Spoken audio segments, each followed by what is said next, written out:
Hello, hello, welcome to Mindset to Results. And today our guest is David Fradin. He is distinguished professor and the author of Five Keys of Product Success. Hi, David. Hi, glad to be with you. You're most welcome. Thank you for joining us today. Tell us a little bit about yourself, what you do, and what is the five keys of product success. Yeah, I teach and consult on product success worldwide. My number one client is Cisco, where I've been teaching for almost 15 years now. And I've trained probably close to half of all the product managers at Cisco worldwide, not only in Europe, but also in China and in India and in the Middle East. The Amazing. The keys to product success is in the mnemonic of my company's name, Spice Catalysts, the SPICE, where the S stands for having a product market strategy for your product or your service. The P stands for repeatable processes so that you can achieve maturity and higher levels of product success. The I is for having the information available necessary to make informed decisions. The C is probably the most important one, and that's understanding your customer, what it is that your customer wants to do, why they want to do it, when do they want to do it, where do they want to do it, how do they want to do it, how important is it for them to get it done, and how satisfied are they with the current solution. And then lastly, the E stands for the skill sets and competencies. And I've identified 130 of them, which I go into detail in my textbook, Successful Product Design and Management, which was published by Wiley. And make sure that your employees have these 130 competencies in order to have product success. Unfortunately, many companies don't follow these five keys. And as a result, about 35% of all new products in the marketplace fail, which represents a waste of about $1 trillion a year in expenditures for which there's no return on investment. Yes, so fantastic job that you do to share with people these important components. So would you like to go more deeper about each component where you share a little bit from your Sure. You know, yes the studies? The Mhm. S for product market strategy is your strategy for the market that you're going after. A market is like a grocery store. Marketing is trying to get people to go to that grocery store and buy things. So the first components of a product market strategy is understanding your customer in terms of what it is that they want to do, problem scenarios, use cases, do your market research, your competitive research, take a look at how technology is going to be impacting your business over time and your product and your service, and refine all that down to the target persona of the person or the kinds of companies that you're going to pursue. From that, you could then put together a size of the market, what the market segments are, what your target market is going to be, and how you're going to distribute to that particular target market. And then you can do the value proposition, which everyone usually starts with, which is called the minimum viable product. But you can't do that unless you've done the things I just previously mentioned. Then your product positioning, identify the opportunities and risks, bring to bear innovation in terms of doing things better, faster, higher quality, lower cost. And from that, you could derive what we used to do at Hewlett Packard, a feature advantages and benefits a table. And I also like to include on that table the problem that each of the products features are solving. Then you can put together your pricing strategy, your budget, and your return on investment analysis, your product roadmap, and your product portfolio over time. So that's the S for the product market strategy. There's 32 components that should be developed, which will take 3 to 6 people months worth of effort in terms of the calendar time, and in terms of people time, it's 1 to 3 months. Many companies follow a philosophy that's been coming out of Silicon Valley, where I am, for the past few dozen or so years, where they're like a sharpshooter going to a firing range, and it's ready, fire, aim. which results in tremendous product failures and also breaks things and never fixes them. So by having your product market strategy put together before you start spending money on development, your chances for success are significantly improved. The P stands for mature processes, and it's important that you don't repeat the same mistakes over and over again, and you learn from your successes and from your failures. One of my clients had 5 products that came out and all failed in the marketplace. I asked him if he had a process that they followed, and the response was no. And he says, if you don't have a process, you end up with a culture of blame. The I stands for information being available. And when I worked at Apple and I worked at HP, and when I consulted with Cisco, frequently the market research department was not providing the information necessary for key decision making. And the C I mentioned in detail earlier, understanding what it is that your customer wants to do. And the way you find this out is by observing what they're doing, then interviewing anywhere from 40 to 80 prospective customers, and then surveying anywhere from 800 to 1,200 of the same personas and market segments that you want to go after. From that, you can have data that you can then project from the bottom up in terms of your product success and what your potential sales will be and your return on investment. And then lastly, in terms of the skill sets and competencies for your employees, what companies should be doing is evaluating the level of competency in each of these 130 areas, and then put together a training program for the next year to improve upon that, and then repeat the process of assessment and more training each year that the company is moving along.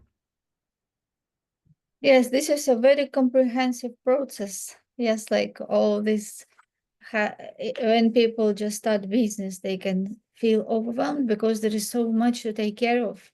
And some can think that this is maybe more is applicable for big companies which have already budget, which have already like people in place.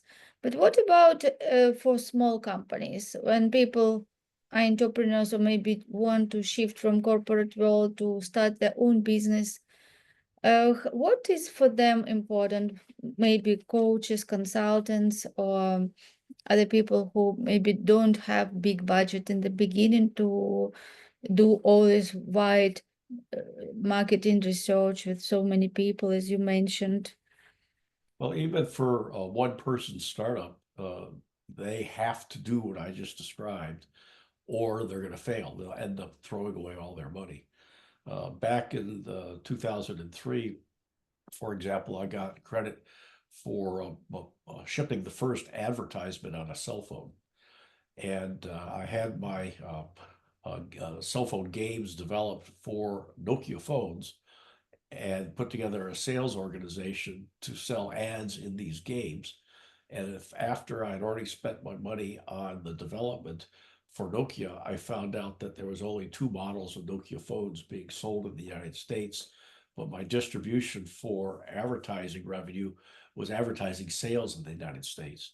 And they had little interest where Nokia dominated, which would be in Europe and in Asia, because they had the lowest cost phone at the time. So I lost all the money I invested in the product development and in the marketing and sales as a result of not having a product market strategy ahead of time.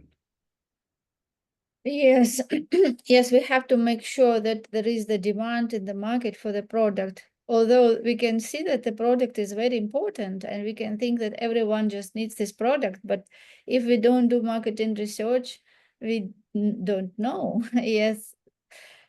Yeah, So, yeah. when I Mhm. came out with the cell phone advertising, I went to an angel investors meeting up in Northern California, Marin County, and the founder of the Whole Earth catalog was there, a fellow from Berkeley.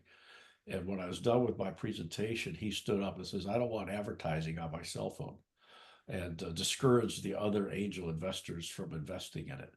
Well, here, 20 years later, it's well over a $15 billion a year industry doing cell phone advertising. So the mistake I made is I didn't find those 15 unmet things that people want to do at that point in time. And if I had tried to find those, I would have found that the need to advertise on cell phones was not yet there. And then I should have waited a couple, 3 more years until the iPhone came out, and then the market took off. And I would have been successful, and I would be so rich I would be talking to you today. Wow. I'm glad that it didn't happen so we can have you as a guest on our podcast. Although it can mean so selfish, but of course it is a joke. Yeah, I really wish you'd do that.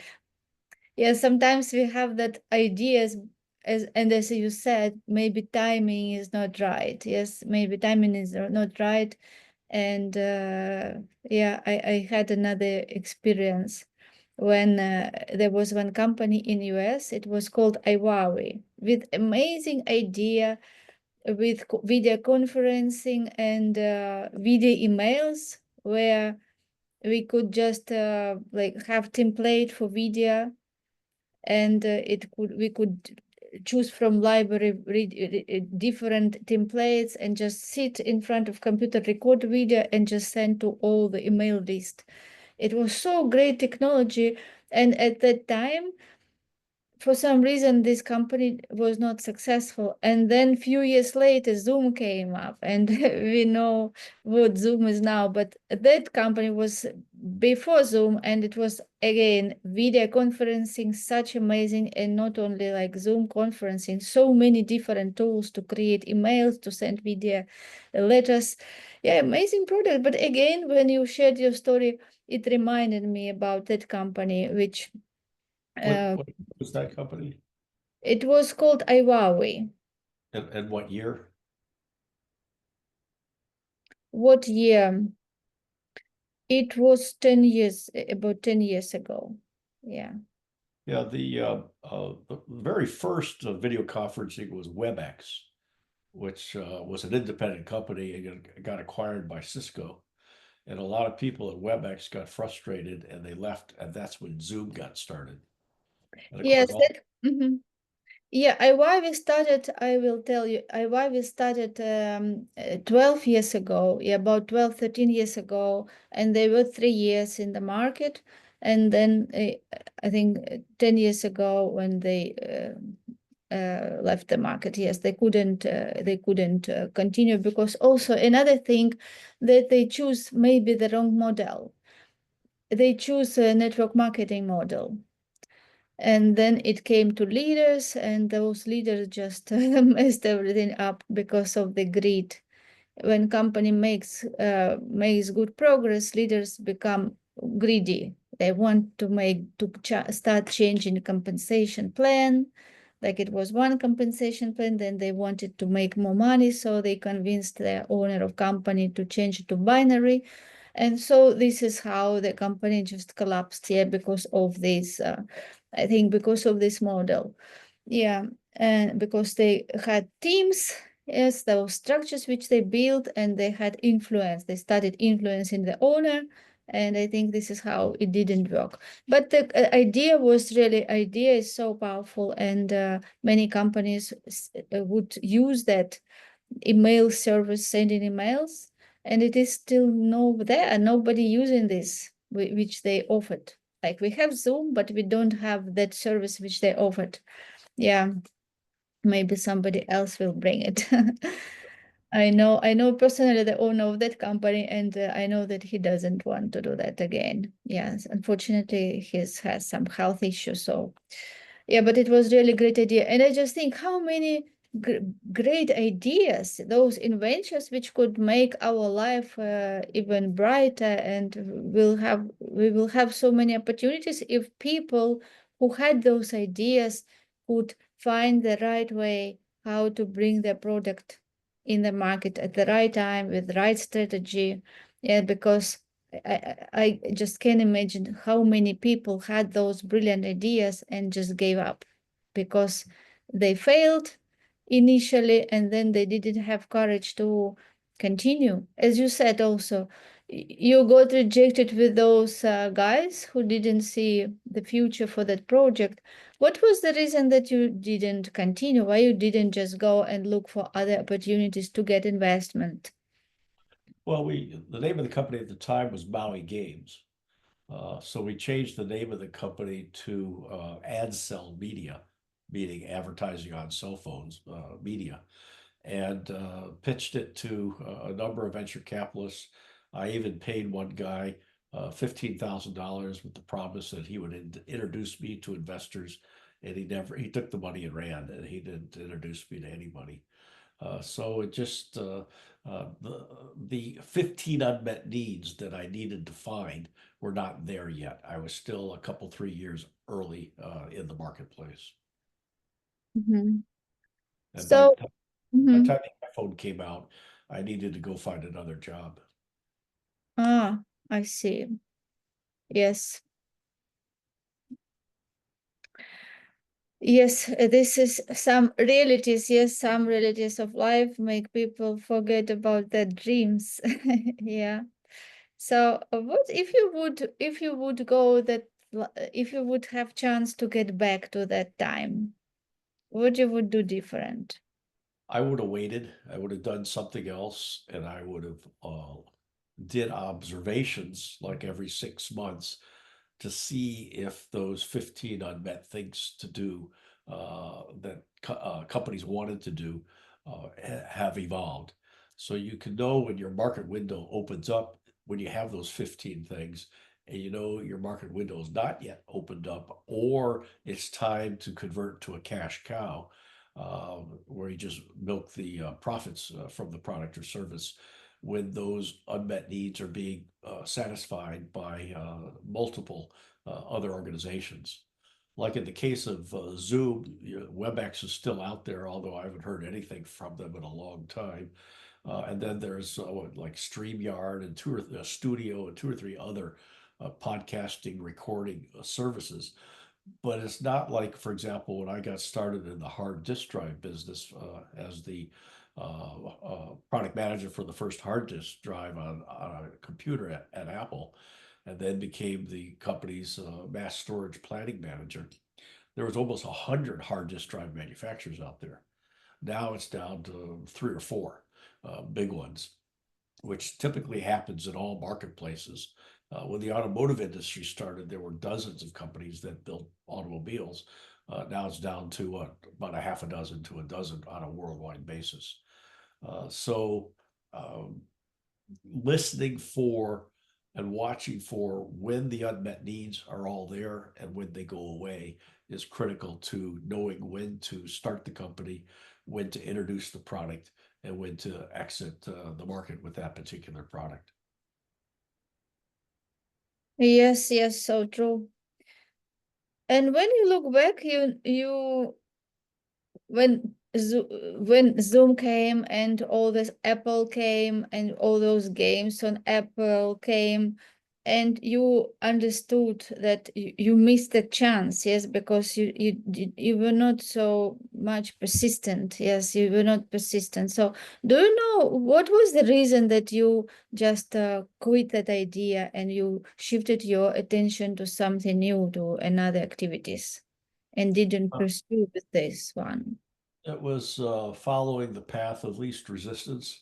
A company approached me to join them. They had just received venture financing, and they had developed a recommendation engine, which was like Amazon's recommendations that they were going to go offer to other companies around the world. So I joined them and headed up their business development, their sales, and their product management, and did a $15 million deal with Sears. And it went on the Sears.com website and other websites that Sears owned, like Kmart.com and so forth. And I made a lot of money there. And then I started buying Apple stock, and Apple stock has gone up from about $3 a share in today's dollars that I paid for them to now over $220. So I didn't go back to the cell phone game business because it was being dominated by one company at the time, whose name I forget, and Google, no, Yeah, Google bought them and then wrapped it into their overall advertising selling engine. So the opportunity, and then the other company that was out there was Apple, which was playing in it, but they didn't understand advertising. Mhm. So there was no more opportunity for a third company, mine, in that marketplace because it's impossible in that area of advertising to compete with Google's monopoly dominance of the area. Mhm. Yes, thank you for sharing. And did that experience, did you implemented the lesson from that experience in your future life and how you proceed with other ideas which you had later?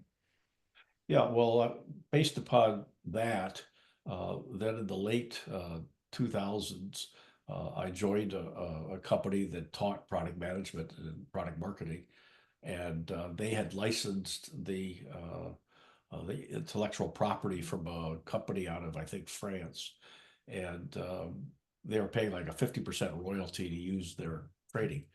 So they asked me and a few other people to write a new training program, which we did.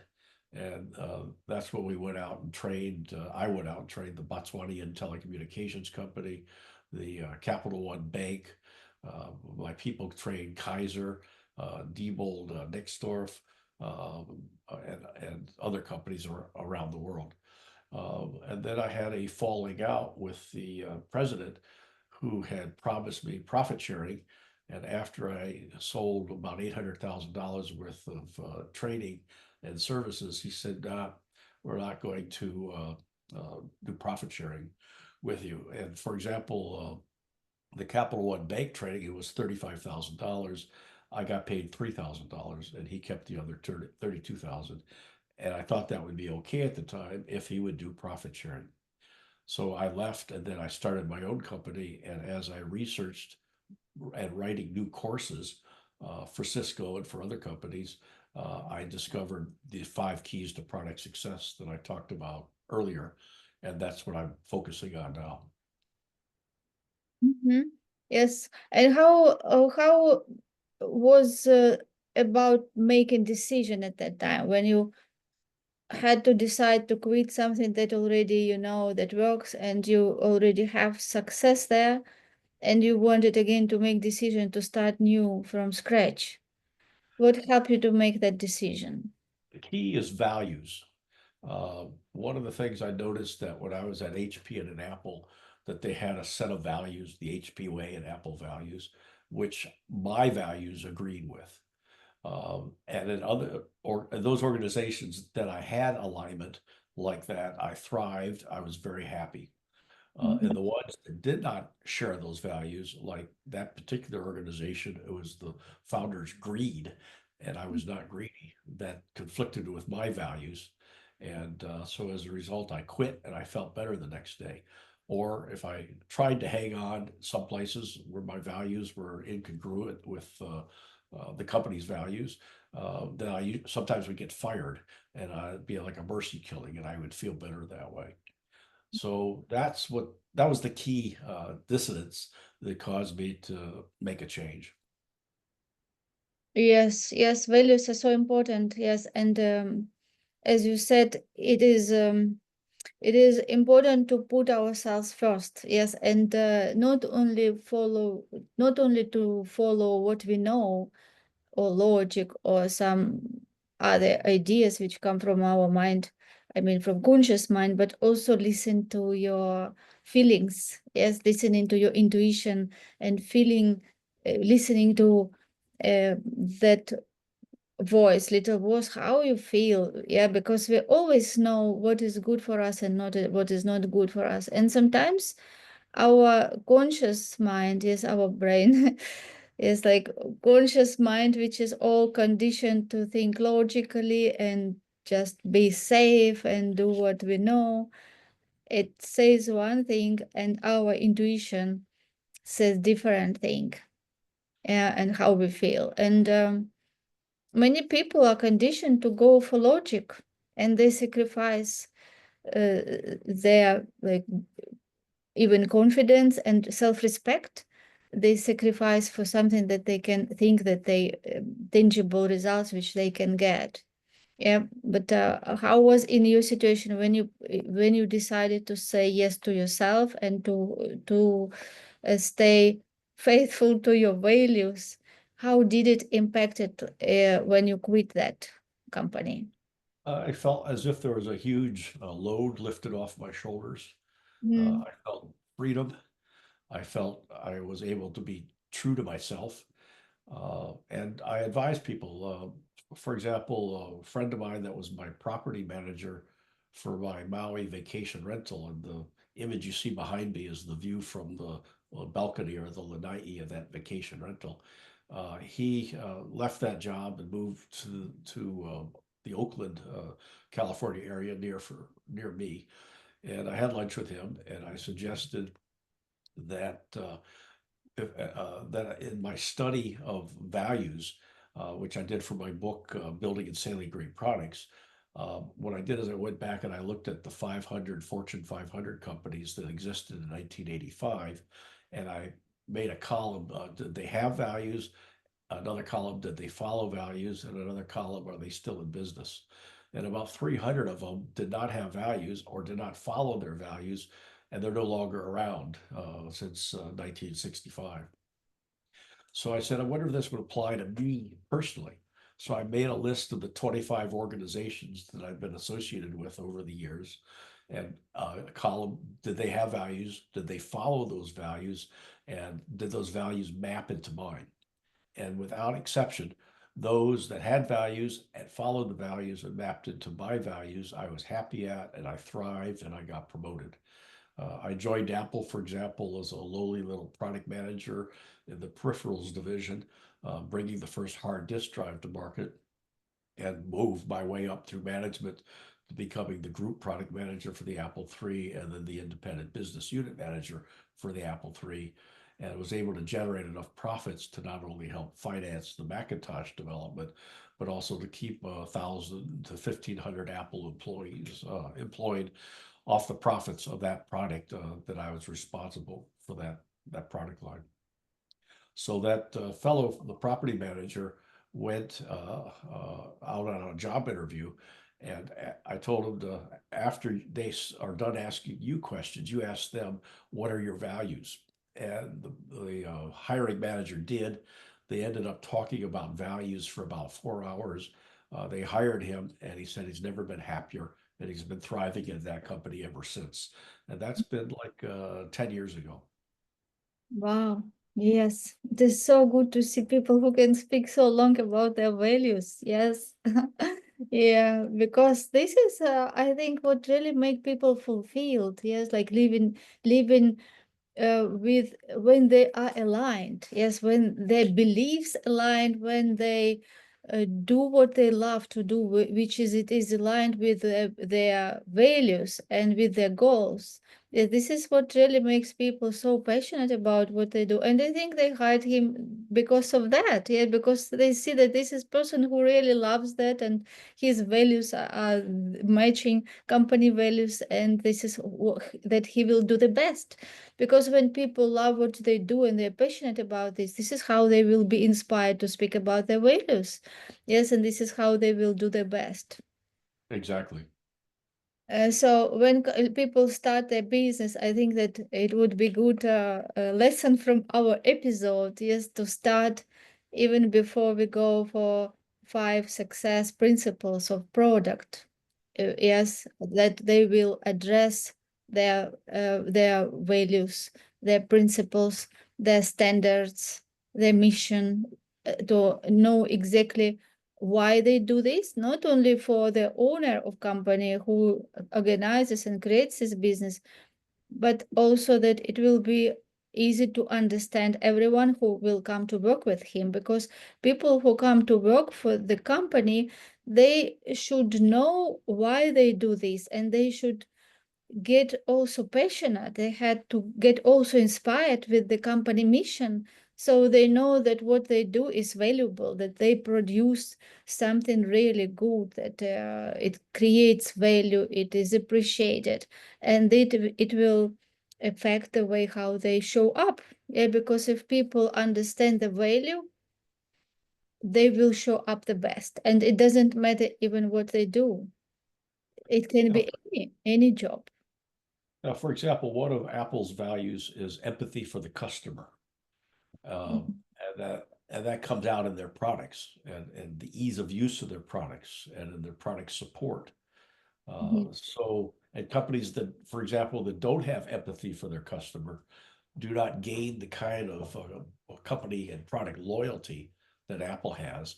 And that's one of several reasons why Apple continues to be the most valuable company in the world. Yes, I love Apple. I have everything Apple from Apple myself. I'm very big fan of this company and their products. Could you also please share your values? Yeah, what really is important and what are those standards for you, which you never compromise?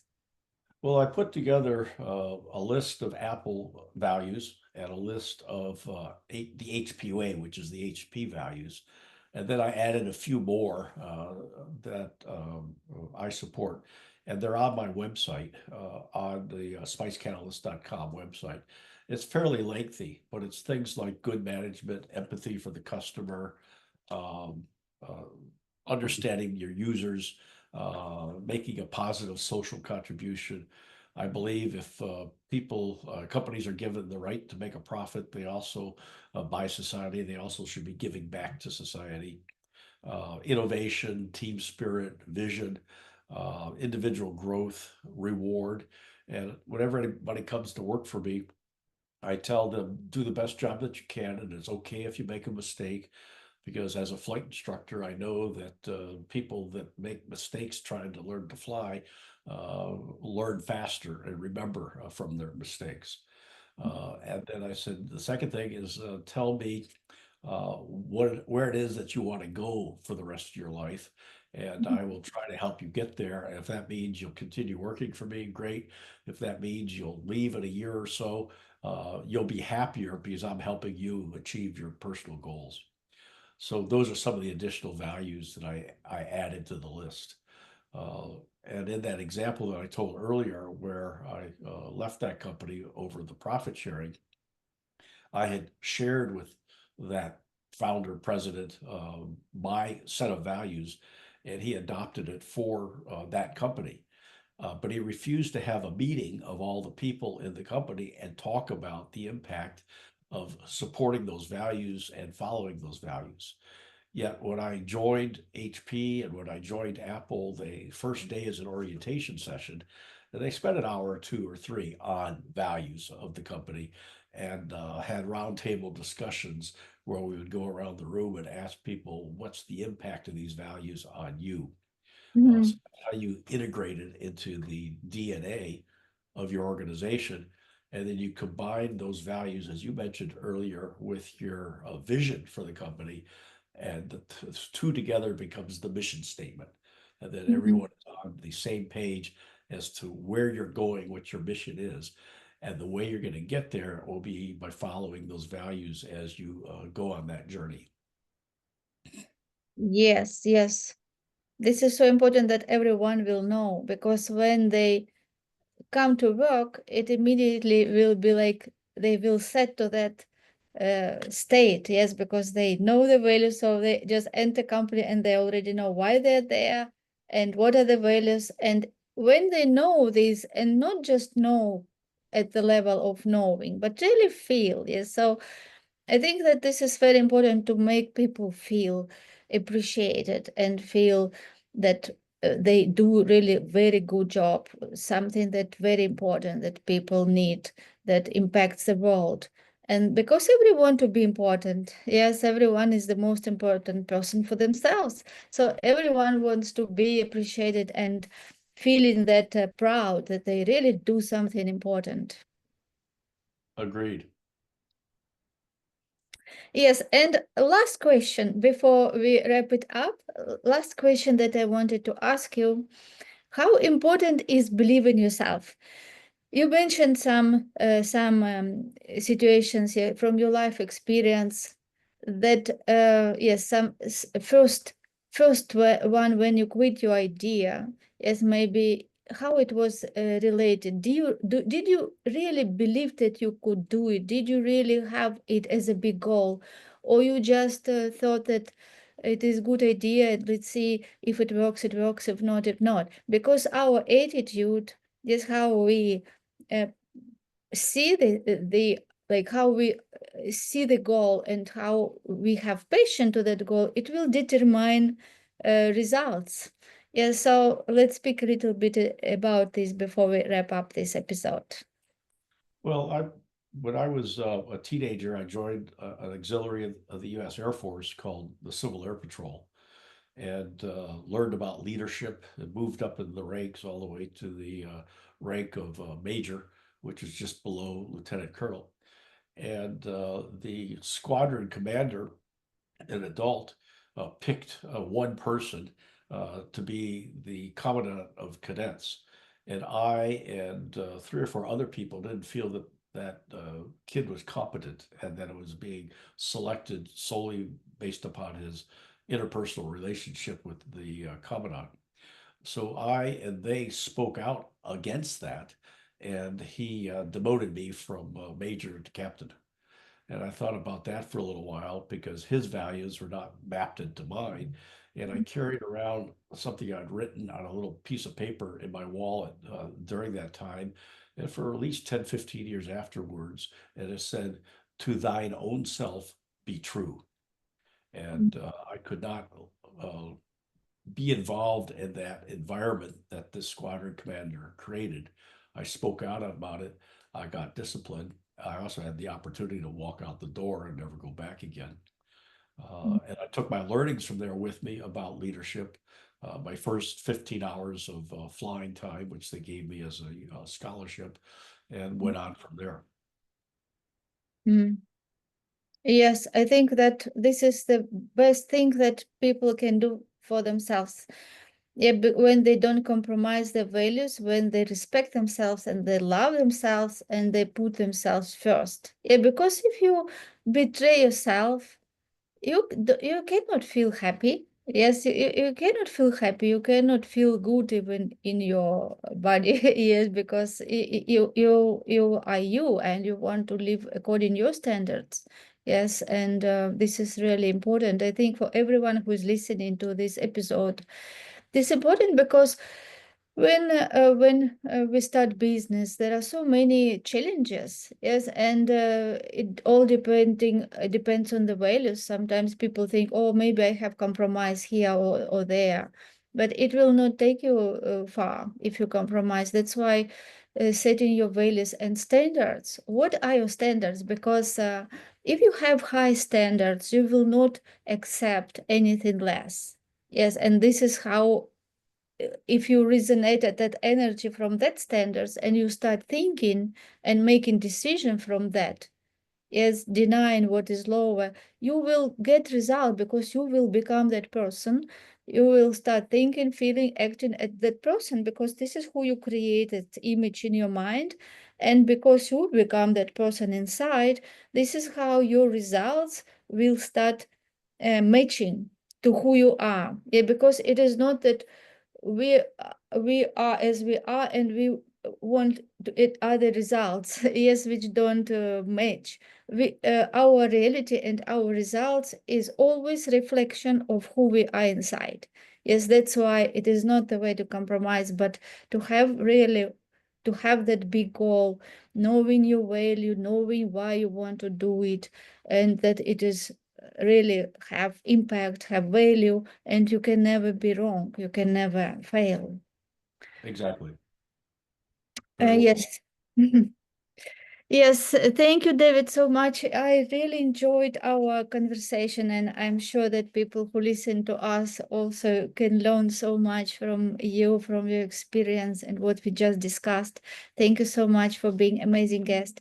And I'm looking forward to see you again in our future episodes where we can speak about other topics. Sounds good. You're most welcome.